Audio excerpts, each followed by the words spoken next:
Hi friends, welcome to FH kitchen. ఈరోజు మనం తయారు చేసుకోబోయే రెసిపీ బోండా కర్రీ అండి. ఈ బోండా కర్రీ చపాతీలోకి, రైసెస్లోకి, ఫ్రైడ్ రైస్లోకి అన్నింట్లోకి చాలా బాగుంటుందండి. దీన్ని తయారు చేసుకోవడం చాలా ఈజీ. దీన్ని ఎలా తయారు చేసుకోవాలో, దీనికి కావాల్సిన పదార్థాలు ఏంటో తెలుసుకుందామండి.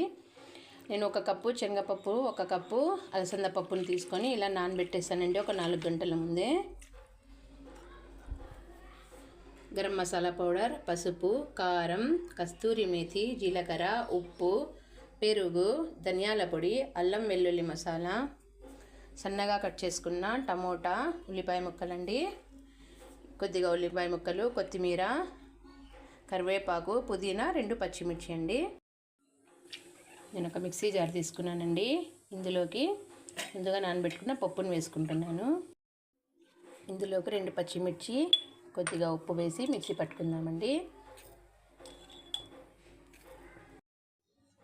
పిండినైతే ఇలా తీసేసుకున్నానండి. ఇందులోకి నేను కొద్దిగా ఉల్లిపాయ ముక్కలు, కొత్తిమీర, పుదీనా, కరివేపాకు వేసి దీన్ని మిక్స్ చేసుకుందామండి.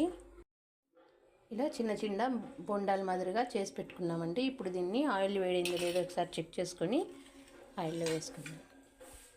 ఆయిల్ అయితే వేడైందండి. ఇప్పుడు ఇందులోకి ఒక్కొక్కటిగా వేసేసుకుందాము.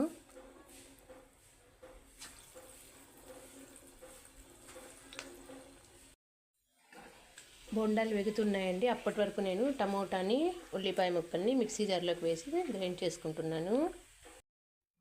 బొండాలు వేయించుకున్నానండి. ఇప్పుడు అదే కడాయిలో అదే కొద్దిగా ఆయిల్ వేసుకొని ఇందులోకి కస్తూరి మేథి, జీలకర్ర వేసుకుంటున్నాను. ఇందులోకి 1 స్పూను అల్లం వెల్లుల్లి మసాలా వేసి స్టవ్ని లో ఫ్లేమ్లో పెట్టుకుంటున్నానండి. ఇందులోకి కారం, గరం మసాలా, పసుపు పొడి కూడా వేసుకుంటున్నానండి. ధనియాల పొడి కూడా కొద్దిగా వేసుకున్నామండి. 1 టీ స్పూన్ ఉంటే ఇంకా హాఫ్ అండి, హాఫ్లో హాఫ్ పెట్టుకున్న టమోటా, ఉల్లిపాయ ముక్కల పేస్ట్ అండి. అన్నింటిని బాగా మిక్స్ చేసుకుందామండి.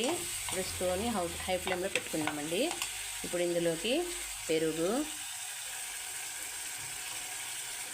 ఉప్పు కూడా వేసుకుందామండి. వేసి దీన్ని బాగా మిక్స్ చేసుకుందాము. మసాలా బాగా ఉడికిందండి. ఇప్పుడు ఇందులోకి వాటర్ వేసుకుందాము. ఇది బాగా వేగుతుందండి. ఇప్పుడు ఇందులోకి మనము ముందుగా తయారు చేసి పెట్టుకున్న బొండాలు అనేది వేసుకుందాం. వేసి స్టవ్ను ఆఫ్ చేసుకుందామండి.